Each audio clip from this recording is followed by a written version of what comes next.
ప్రముఖ వ్యాపారవేత్తల దగ్గర వసూలు చేసిర్రు.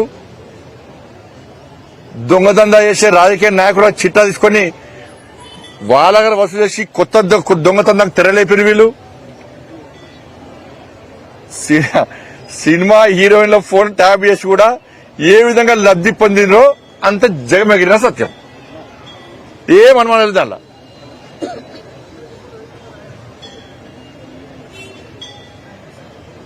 ఎలక్ట్రల్ బాండ్స్ ద్వారా వేల కోట్ల రూపాయలు ఇవాళ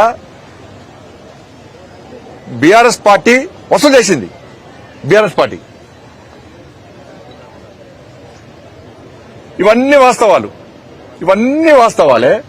మళ్ళా తిరిగి కేసీఆర్ కుటుంబం ఫోన్ ట్యాప్ చేసిందని చెప్పి మేమంటుంటే ప్రజలు అనుకుంటుంటే ఈ ప్రభుత్వమే అన్నది. సాక్షాత్తు రాష్ట్ర ముఖ్యమంత్రి గారే నా ఫోన్ ట్యాప్ చేసిర్రు అని చెప్పి ముఖ్యమంత్రి గారే చెప్పారు. కేసీఆర్ కుటుంబం చేసిందని చెప్పారు. జడ్జిల ఫోన్ కూడా ట్యాప్ చేశారు. జడ్జిల ఫోన్లు కూడా, మంత్రుల ఫోన్లు, ఎంపీల ఫోన్లు, ఎమ్మెల్యే ఫోన్లు, ఇవన్నీ జడ్జిల ఫోన్ కూడా ట్యాప్ చేసినప్పుడు కేసీఆర్ కుటుంబమే ఈ దారుణానికి పాల్పడ్డప్పుడు మరి కేసీఆర్ కుటుంబాన్ని వాంగ్మూలం కోసం పిలిచిర్రా? వాళ్ళ అక్యూజులు దిల్లా, వాళ్లే దొంగలు కాబట్టి విచారణ కోసం పిలిచిర్రా?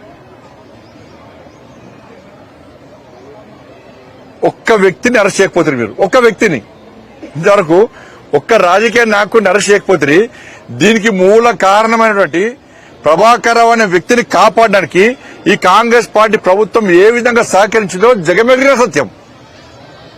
సుప్రీంకోర్టులో వాదనలు వినిపించారు మీరు, హైకోర్టులో వాదనలు వినిపించారు. అధికారులు దానికి సిద్ధంగా ఉన్న వాళ్ళను ప్రోత్సహించే ప్రయత్నం చేయరు, వాళ్ళకి సపోర్ట్ చేసే ప్రయత్నం చేయరు. చట్టంలో ఉన్న లొసుకులు ఆధారం చేసుకొని ఆయన స్వేచ్ఛగా తిరుగుతాడు. అసలు కారకుడు ఆయనే. ఆయన ద్వారా ఏంచింది మీరు వాంగ్మూలం కోసం ఇస్తున్న వ్యక్తులే. ఒక్క వ్యక్తిని అరెస్ట్ చేయలే, ఒక్క వ్యక్తిని. ఈ సిట్టు విషయాన్ని నమ్మంటారా? ఎన్ని సంవత్సరాల సిట్టు విషయాన్ని చెప్పి సిట్టు సాధించింది ఏంది? సిట్టు సాధించింది ఎందుకు చెప్పండి. కేసీఆర్ ప్రభుత్వం ఏదైనా సిట్ వేసి ఎన్ని సిట్లు వేసింది కేసీఆర్ ప్రభుత్వం, ఎన్ని విచారణ జరిపింది, ఎవరిని విచారణ తీసుకున్నది, ఎంతమందిని అరెస్ట్ చేసింది, ఎంతమంది దగ్గర అక్రమంగా సంపాదించిన డబ్బులు స్వాధీనం చేసుకున్నది, ఎంతమంది ఆస్తులను జప్తు చేసింది. రాష్ట్ర ముఖ్యమంత్రి అంటాడు నా ఫోన్ ట్యాప్ చేశారని చెప్పని కంచె తెలుసుకోడు. ఈ విషయాలతో సాగదీస్తా ఉంటాడు. దానిగా కేసీఆర్ కూతురే ఫోన్ ట్యాప్ చేసిరు అన్నారు.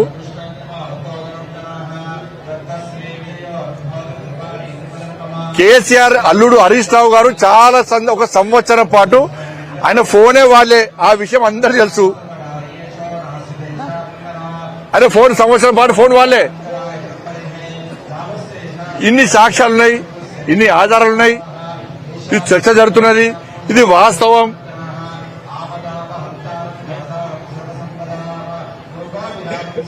ఏమైంది? కేసీఆర్ ప్రభుత్వంలో ఈ సోషల్ మీడియా ద్వారా ఈ టెక్నాలజీ విషయంలో అవగాహన లేని భిక్షాటన చేసే వ్యక్తి కూడా, ఇవాళ భిక్షాటన చేసే వ్యక్తి కూడా ఫోన్ ఉంటుంది. ఆ భిక్షాటన చేసే వ్యక్తి కూడా వాట్సాప్ కాల్ మాడతాడు. ఇద్దరు కేసీఆర్ టైప్ చేస్తున్నట్టు అంటాడు.